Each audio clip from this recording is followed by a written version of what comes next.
duhet kuptuar që ti ke dhe angazhimin tënd në punë. Aktualisht i je punësuar apo jo? Mund ta themi që i je punësuar së fundit te Creditbank. Të një institucion bankar i cili ka këtë pjesën e përgjegjshmërisë sociale dhe ty të ofruar një mundësi shumë të mirë në sektorin e protokollit apo jo?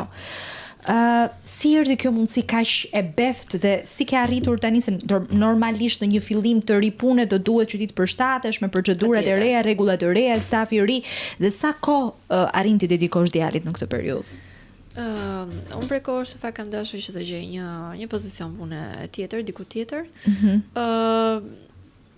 Për shumë arsye, për arsye personale. Kam qenë shumë e kënaqur sigurisht tek pozicioni i punës që kam pasur përpara, por doja diçka të re, doja një sfidë të re dhe sigurisht dhe nga ana financiare doja diçka më tepër.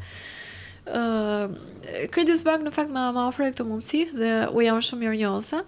Që jam pjesë e tyre tashmë. E mbaj mend ditën që më more në telefon dhe më thënë që ka ndodhur gjë më mrekullueshme në jetën time dhe unë thash në një shtatzani të dytë. Unë atë prisja dhe më thënë jo, më kanë marrë Creditbank në punë, më komunikuan ofertën financiare. Doja për kohë që të punoja atje, nuk e di më pëlqente shumë që të isha pjesë e stafit të Creditbank dhe jam lumturuar jashtëzakonisht shumë kur më thanë që je shpallë fituese për pozicionin që kisha aplikuar.